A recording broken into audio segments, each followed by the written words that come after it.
So good morning साथियों, स्वागत है वंस अगेन आपके अपने YouTube platform Sidhauli TV classes में। आज की ये क्लास आपकी करंट अफेयर की स्टार्ट हो रही है। अब डेली बेस पर आपको करंट अफेयर की क्लासेस प्रोवाइड की जाएंगी जब तक कि आपका पेपर नहीं हो जाता। आप किसी भी कॉम्पिटेटिव एग्जाम की तैयारी कर रहे हो, करंट अफेयर का उसमें बहुत ही ज़्यादा अहम रोल बनता है।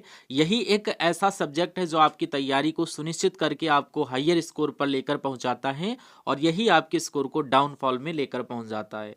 तो आपको ध्यान रखना है, ये क्लास मिस नहीं करनी है। मैं कोशिश करूंगा प्रत्येक क्वेश्चन आपके माइंड में सेव करवा दूं क्लास के टाइम पीरियड में। लेकिन अगर कोई ऐसा सिंगल क्वेश्चन रह जाता है तो आप लोग उसमें चिंता मत करिएगा। क्लास जब आप रेगुलर देखने सभी क्वेश्चन आपके दिमाग में फीड हो जाएंगे, फिर एक सिंगल क्वेश्चन नहीं छूटेगा और सभी के सभी क्वेश्चन आपके एग्जाम में फंसने वाले रहेंगे।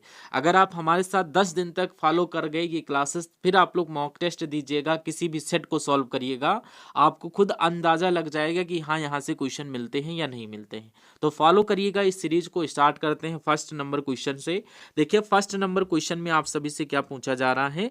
आप लोग फर्स्ट नंबर क्वेश्चन को पढ़िए और राइट आंसर डिक्टो हमारे कमेंट बॉक्स में देते हुए चलिएगा। फर्स्ट नंबर क्वेश्चन में पूछा जा रहा, हाल ही में किस देश के वैज्ञानिक ने धूप से चलने वाला चार्जिंग ऊर्जा उपकरण विकसित किया है, नाम बताइए। तो ये और कोई देश नहीं है, ये अपना भारत देश है। भारत आपका ऑप्शन नंबर बी में मेंशन किया गया है। करेक्ट आंसर हो जाता है। आप लोग यहाँ पर डिटेल में देख सकते हैं कि भारतीय वैज्ञानिकों ने सौर ऊर्जा यानी कि सोलर एनर्जी पर आधारित चार्जिंग उपकरण विकसित किया है। यह उपकरण सौर ऊर्जा का कुशल उपयोग करके इलेक्ट्रॉनिक डिवाइस को चार्ज करने में सक्षम है। इस तकनीकी से पर्यावरण संरक्षण और ऊर्जा दक्षता दोनों को बढ़ावा मिलेगा। तो ये आपको इंपॉर्टेंट फैक्ट भी याद कर लेना है।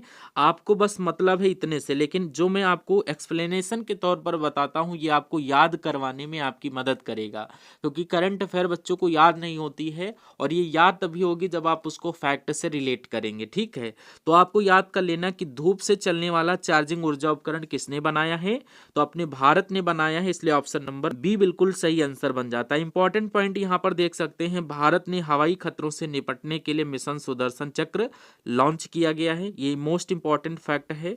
भारत दुनिया का पहला बायो विटामिन उत्पादन देश बनेगा और भारत रेयर अर्थ रिजर्व के मामले में तीसरे स्थान पर रहा है। इस क्रम में ये इंपॉर्टेंट फैक्ट भी आपको याद करते हुए चलना है। नंबर क्वेश्चन में पूछा जा रहा है, किस बैंक ने चक्रा नाम से एक सेंटर ऑफ एक्सीलेंस लॉन्च किया है, नाम बताइए। तो यहाँ पर आपसे पूछा जा रहा बैंक का नाम, तो बैंक का नाम आपको याद कर लेना है एसबीआई। सभी लोग एसबीआई का फुल फॉर्म कमेंट बॉक्स में देते हुए चलेंगे।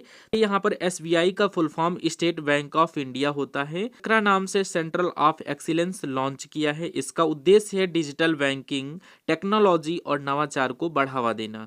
इस सेंटर के माध्यम से कर्मचारियों और ग्राहकों के लिए नई तकनीकों पर शिक्षण और रिसर्च को बढ़ावा दिया जाएगा। इसलिए ऑप्शन नंबर सी एसबीआई आपके क्वेश्चन का सही आंसर बन जाता है। इंपॉर्टेंट फैक्ट आप लोग देख लीजिए, एसबीआई के प्रबंध निदेशक अश्वनी कुमार तिवारी का कार्यकाल 2 वर्ष बढ़ाया गया। ठीक है, डीबीएस का फुल फॉर्म आप लोग हमें कमेंट बॉक्स में बताएंगे, आपको याद कर लेना है, क्योंकि जब हम आपसे क्वेश्चन पूछते हैं और आप उसका आंसर सर्च करते हैं कि हाँ इसका आंसर क्या होगा, सर को बताना है, तो इस लॉजिक से आपको ये क्वेश्चन याद होंगे। तो डीबीएस का फुल फॉर्म याद कर लेना।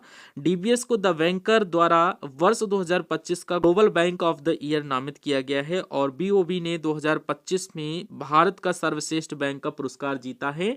ये दोनों आपको फुल फॉर्म कमेंट बॉक्स में देना है। अगर किसी स्टूडेंट को नहीं पता है तो वो हमसे कमेंट बॉक्स में पूछेगा कि सर हमें ये क्वेश्चन नहीं आता, इसका राइट आंसर हमें बताइए।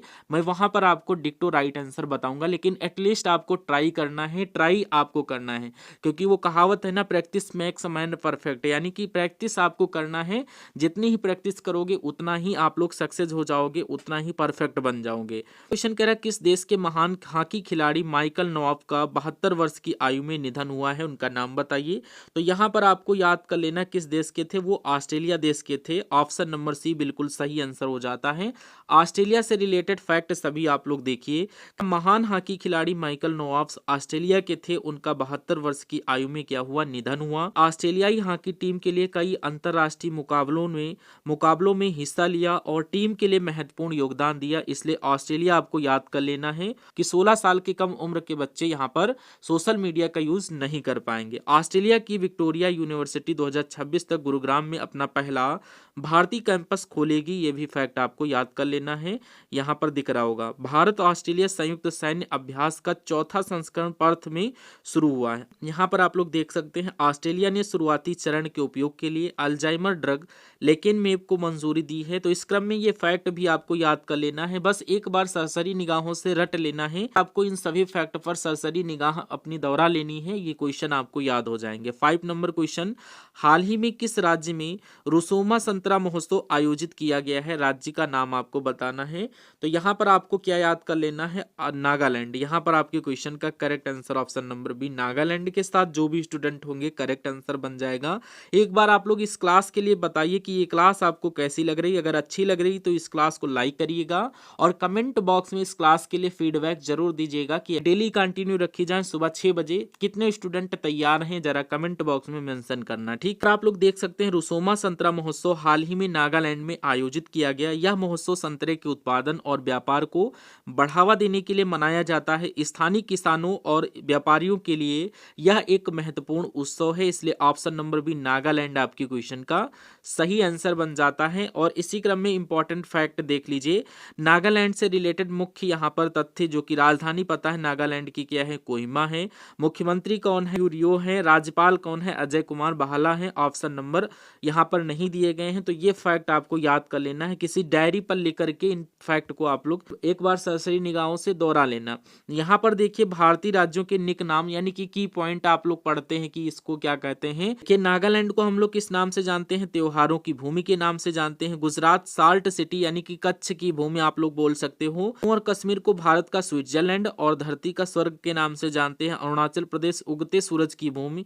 राजस्थान वीरों की भूमि, राजाओं का स्थान। केरल को बोलते हैं मसालों का बगीचा। मध्य प्रदेश को बोलते हैं भारत का दिल, सोया प्रदेश। मेघालय को बोलते हैं बादलों का निवास। हिमाचल प्रदेश देवताओं की भूमि। नेक्स्ट स्लाइड पर देखिए पश्चिम बंगाल को बोलते हैं नदियों से पोषित भूमि। आपसे पूछा जाए 7 बहन राज्य यानी 7 सिस्टर स्टेट, अरुणाचल प्रदेश, असम, मेघालय, मणिपुर, मिजोरम, नागालैंड, त्रिपुरा। ये इंपॉर्टेंट है, याद कर लेना, एग्जाम में पूछा जाता है। और छत्तीसगढ़ को हम लोग बोलते हैं राइस बाउल ऑफ इंडिया यानी कि धान का कटोरा। बिहार को बोलते हैं बुद्ध की भूमि। उड़ीसा को बोलते हैं भगवान जगन्नाथ की भूमि। कर्नाटक मलय का देश, चंदन का प्रदेश। तो ये आपको एक पेज पर लिख करके अपने रूम में चिपका लेना है, जहां पर आप लोग स्टडी करते हैं। अपने स्टडी टेबल पर चिपका लेना है, जहां पर आप डेली उठते बैठते हो, अपनी दैनिक अभ्यास करते हो, पढ़ते हो, जो आपके आंखों के सामने रहता है। ये जो मेन की पॉइंट होते हैं आपको अपने आंखों के सामने रखना है कि जब भी हमारी नजर पड़े तो एक बार हम उसको दोहरा लें और ये सारे फैक्ट आपको याद हो जाएंगे। कभी आप लोग पीरियोडिक टेबल याद किए हैं? ऐसे नहीं याद होती, उसमें आपको ट्रिक लगाना होता है। तो इन क्वेश्चन को एक पास नोट कर लेना और उसमें ट्रिक लगा करके आप लोग अपने हिसाब से याद करने की कोशिश करना। और आप लोग देखिए नागालैंड से रिलेटेड आपके जितने पॉइंट बनते थे वो मैंने यहाँ पर मेंशन किया है कि नागालैंड में मिशन वाटर शेड लॉन्च किया गया है। नागालैंड के सभी जिलों में वृद्धा आश्रम स्थापित किए जाएंगे। नागालैंड में 2 दिन के 22वें राष्ट्रमंडल संसदीय संघ सम्मेलन का समापन हुआ है और प्रधानमंत्री मोदी ने नागालैंड के पहले एकीकृत एका पार्क की आधारशिला रखी है। सभी फैक्ट थे आपके नागालैंड से रिलेटेड, वो सभी यहाँ पर मैंने कवर अप किया है। 6 नंबर क्वेश्चन, हाल ही में किस देश के वैज्ञानिक ने पैंक्रियाटिक कैंसर का इलाज ढूंढ लिया है? नाम बताइए। तो उस देश का नाम आपको याद कर लेना, Spain. Spain option number A में दिया गया है, जो कि बिल्कुल सही आंसर हो जाता है। हाल ही में स्पेन के वैज्ञानिकों ने पैंक्रियाटिक यानी अग्न्याशय कैंसर के इलाज के लिए नई उपचार तकनीक विकसित की है। इस तकनीक से कैंसर कोशिकाओं को लक्षित करके नष्ट किया जा सकता है। शोध से उम्मीद है कि इससे रोगियों के जीवन और उपचार की संभावना में सुधार होगा, इसलिए ऑप्शन नंबर ए स्पेन आपकी क्वेश्चन का सही आंसर बन जाता है। इस अनुसंधान और विकास ब्यूरो के 9वें राष्ट्रीय सम्मेलन का आयोजन किस राज्य में किया जा रहा है? राज्य का नाम आपको याद कर लेना है, आंध्र प्रदेश। आंध्र प्रदेश ऑप्शन नंबर सी में दिया गया था। देखिए पुलिस अनुसंधान और विकास ब्यूरो यानी शॉर्ट फॉर्म में बोलते हैं BPR&D का 9वां राष्ट्रीय सम्मेलन आंध्र प्रदेश में आयोजित किया गया है। इसका उद्देश्य पुलिसिंग, सुरक्षा, प्रौद्योगिकी और नवाचार पर विचार विमर्श करना था। इसमें सभी राज्य पुलिस प्रमुख और विशेषज्ञ शामिल हुए, इसलिए ऑप्शन नंबर सी आंध्र प्रदेश आपकी क्वेश्चन का सही आंसर बन जाता है। यहाँ पर आप लोग देख सकते हैं आंध्र प्रदेश में दुनिया का सबसे बड़ा ग्रीन अमोनिया प्रोजेक्ट लगेगा। वेरी मोस्ट इंपॉर्टेंट फैक्ट है। आंध्र प्रदेश की पौंड्री खादी को GI टैग मिला है। और आंध्र प्रदेश के पर्यटन विभाग ने बाढ़ के कारण भवानी द्वीप को बंद कर दिया है, ये भी मोस्ट इंपॉर्टेंट है। भारत की सबसे बड़ी भूतापीय ऊर्जा प्रौद्योगिकी पायलट परियोजना आंध्र प्रदेश में स्थापित करने की घोषणा की गई है, इसलिए ये फैक्ट आपको याद करते हुए चलना है। 2026 में छठा नेशनल कॉर्प न्यूट्रिशन समिट का आयोजन कहाँ होगा या कहाँ आयोजित होगा, आपको नाम बताना है। तो ये आपका मुंबई में होगा, मुंबई ऑप्शन नंबर बी आपके क्वेश्चन का सही आंसर बन जाता है। छठा national Corp nutrition summit 2026 Mumbai Maharashtra में आयोजित किया जाएगा। इस समिति का उद्देश्य कृषि और फसल पोषण में नवीनतम तकनीकों और उपायों पर चर्चा करना है। इसमें कृषि वैज्ञानिक, किसान और नीति निर्माता सम्मिलित होंगे, इसलिए ऑप्शन नंबर बी मुंबई आपकी क्वेश्चन का सही आंसर बन जाता है। नेक्स्ट क्वेश्चन में पूछा जा रहा ऑस्ट्रेलियाई ओपन 2026 के पुरुष एकल का खिताब किसने जीता है। मोस्ट इंपॉर्टेंट क्वेश्चन है, यहाँ पर याद कर लेना कार्लोस अल्कराज आपकी क्वेश्चन का सही आंसर बन जाता है। यहाँ पर आप डिटेल में भी देख सकते हैं कि ऑस्ट्रेलियाई ओपन 2026 में पुरुष एकल का खिताब कार्लोस अल्कराज ने जीता है। अल्कराज स्पेन के युवा टेनिस खिलाड़ी और वे तेज तर्रार खेल और शानदार तकनीकी के लिए जाने जाते हैं। Option number C Carlos Alcaraz आपकी क्वेश्चन का सही आंसर बन जाता है। नेक्स्ट क्वेश्चन में कौन स्पेसएक्स की पहल को टक्कर देने के लिए अंतरिक्ष आधारित एआई डेटा सेंटर बनेगा। तो यह आपको चीन को याद कर लेना है, ऑप्शन नंबर बी चीन आपकी क्वेश्चन का सही आंसर बन जाता है। चीन अंतरिक्ष में एआई आधारित डेटा सेंटर स्थापित करने की योजना बना रहा है। इस स्पेसएक्स जैसी पहल को टक्कर देना और इससे डेटा प्रोसेसिंग को विकसित करना है, इसलिए ऑप्शन नंबर बी चीन आपकी क्वेश्चन का सही आंसर बन जाता है।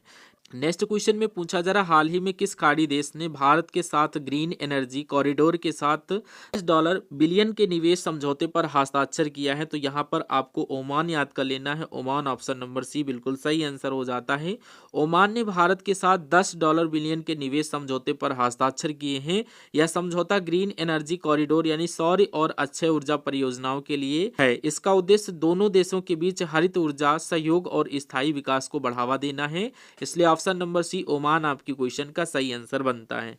नेक्स्ट, किस राज्य में किसान उत्पाद संगठनों की समीक्षा हेतु उच्च स्तरीय समिति गठित हुई है, आपको बताना है। तो ये भैया तमिलनाडु में की गई है, तमिलनाडु ऑप्शन नंबर डी बिल्कुल सही आंसर हो जाता है। याद कर लेना कि हाल ही में तमिलनाडु सरकार ने किसान उत्पाद संगठनों यानी फार्मर प्रोडक्ट ऑर्गेनाइजेशन FPOS की समीक्षा और उनके विकास के लिए उच्च स्तरीय समिति गठित की है। इस समिति का उद्देश्य किसानों के संगठन की कार्यप्रणाली, उत्पादन और विपणन प्रणाली की निगरानी करना है। यह कदम राज्य में कृषि विकास और किसानों में सशक्तिकरण को बढ़ावा देने के लिए उठाया गया है, इसलिए ऑप्शन नंबर डी तमिलनाडु आपकी क्वेश्चन का सही आंसर बन जाता है।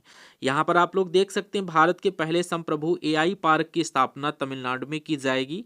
तमिलनाडु के इरोड में रामानुजम डिजिटल संग्रहालय का आधिकारिक उद्घाटन किया गया है। तमिलनाडु सरकार ने कावेरी बेसिन में उदबिलाव संरक्षण पहल का अनावरण किया है। ने तमिलनाडु में चेन्नई मेट्रो विस्तार के लिए $240 मिलियन अमेरिकी लोन को मंजूरी दी है। ये सभी इंपॉर्टेंट फैक्ट आपके लिए मेंशन किए हैं मैंने, यहाँ पर इसको याद कर लेना लिख के एक पास। और 14 नंबर क्वेश्चन देखिए, कह रहा महाराष्ट्र की पहली महिला मुख्यमंत्री कौन बनेगी, आपको बताना है। तो यहाँ पर आपको याद कर लेना सुनेत्रा पावर आपकी क्वेश्चन का करेक्ट आंसर हो जाता है। ये महाराष्ट्र की पर आपका correct answer option number C Sunetra Pawar हो जाता। सुनेत्रा पावर को महाराष्ट्र की पहली महिला उप मुख्यमंत्री बनने का अवसर मिला है। यह निर्णय राज्य में महिलाओं की राजनीतिक भागीदारी और सशक्तिकरण को बढ़ावा देने के लिए लिया गया है। सुनेत्रा पावर ने राज्य में सामाजिक और राजनीतिक क्षेत्रों से सक्रिय योगदान दिया है, इसलिए option number C Sunetra Pawar आपकी क्वेश्चन का सही आंसर बनता है। देखिए कुछ चर्चित महिलाएं रही हैं 2025 में, उनसे रिलेटेड जितने भी क्वेश्चन बनते हैं एक ही जगह लेकर के आपको बताने की कोशिश करेंगे। देखिए संयुक्त राष्ट्र पर्यटन संगठन जिसको बोलते हैं UNWTO की पहली महिला महासचिव कौन है, तो शेखा अल नोवेस आपकी क्वेश्चन का करेक्ट आंसर बनता है। अनु गर्ग किस राज्य की पहली महिला मुख्य सचिव बनी है, तो उड़ीसा याद कर लेना है। क्लब ऑफ इंडिया PCI की पहली महिला अध्यक्ष संगीता बरुआ और वेनेजुएला की नई कार्यकारी राष्ट्रपति डेल्सी रोड्रिगेज हैं। मेघालय उच्च न्यायालय की पहली महिला मुख्य न्यायाधीश न्यायमूर्ति रेवती डेरे हैं, आपकी क्वेश्चन को याद कर लेना है। मोहिते डेरे करेक्ट आंसर बनता है। और इसी प्रकार नेक्स्ट देखिए कह रहा है नेक्स्ट स्लाइड में सीनियर भारतीय महिला फुटबॉल टीम की नई मुख्य कोच कौन बनी है, एलिया वारवर्डे आपकी क्वेश्चन का करेक्ट आंसर बनता है।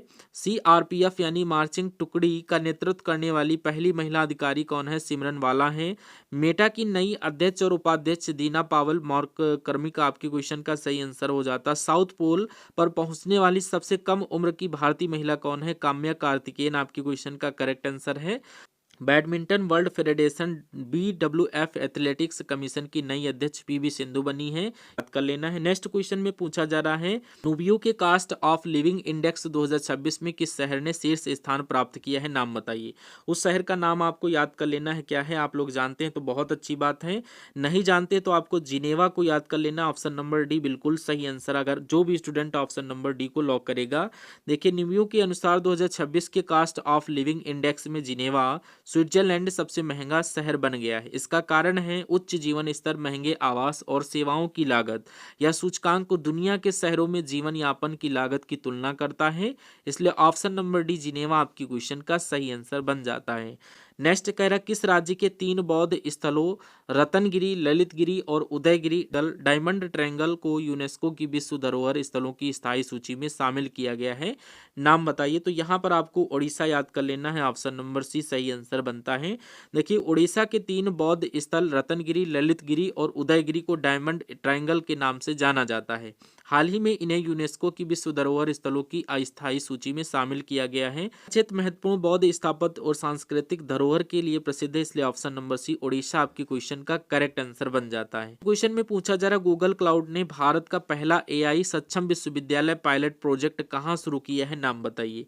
तो ये आपको याद कर लेना है, चौधरी चरण सिंह विश्वविद्यालय मेरठ, जो कि बिल्कुल सही आंसर बन जाता है। डिटेल में आप लोग देख सकते हैं गूगल क्लाउड ने भारत में पहला AI सक्षम विश्वविद्यालय के रूप में चौधरी चरण सिंह विश्वविद्यालय मेरठ में पायलट प्रोजेक्ट शुरू किया है। इसका उद्देश्य है कैंपस में आर्टिफिशियल इंटेलिजेंस यानी AI आधारित शिक्षा और रिसर्च को बढ़ावा देना। यह प्रोजेक्ट शिक्षा और तकनीकी नवाचार में डिजिटल रूपांतरण को मजबूत करेगा, इसलिए ऑप्शन नंबर सी चौधरी चरण सिंह विश्वविद्यालय मेरठ में जो है बिल्कुल सही आंसर बनता है। नेक्स्ट क्वेश्चन देखिए, कह रहा भारतीय सेना के रुद्र सशस्त्र हेलीकॉप्टर को उड़ाने वाली पहली महिला पायलट कौन बनी है? ये क्वेश्चन आपको होमवर्क के लिए दूंगा। ये क्वेश्चन आज के सेशन का आखिरी क्वेश्चन है यानी इंड पार्ट है, तो आपको इसका राइट आंसर हमें कमेंट बॉक्स में देना है। और ये क्लास की क्वालिटी कंटेंट आपको कैसी लगी ये भी आपको कमेंट बॉक्स में देना है। लेकिन कुछ इंपॉर्टेंट फैक्ट और मैंने यहाँ पर रखे हैं दिवस से रिलेटेड, वो भी आप लोग देख लीजिए। इंपॉर्टेंट दिवस भी हम लोग डेली क्लास में देखते हुए टोटल 13 क्वेश्चन है, इनका स्क्रीनशॉट लेकर के आप लोग तैयार कर लीजिएगा। ऐसे ही आपको डेली बेस पर फैक्ट वाइज क्लासेस आपको मिलेंगी। ये तो क्लास आज जल्दबाजी में मैंने बनाई है, तो मेरे पास पड़ रहा था, टाइम नहीं था, लेकिन मुझे क्लास देनी थी आप लोगों को, इसलिए ये जल्दबाजी में क्लास हो गई। और भी जो क्लास आपको मिलेगी बहुत ही अच्छे लेवल से मिलने वाली है। हर एक चीज़ को हम लोग फतेह करेंगे, आपके माइंड में सेव कराने की जिम्मेदारी हमारी है। आप लोग इस क्लास को जरूर देखना। सुबह डेली 6 बजे आपको ये क्लास मिलेगी। सुबह आपको कनेक्ट होना है और इस क्लास को तैयार करके फिर दिन की शुरुआत करंट अफेयर से करना है। बाकी फिर हम लोग अपने रियल पेपर सोल्यूशन को सॉल्व करेंगे और जो भी आपकी अदर क्लासेस पेंडिंग पड़ी हुई हैं उनको भी हम लोग कंटिन्यू करेंगे।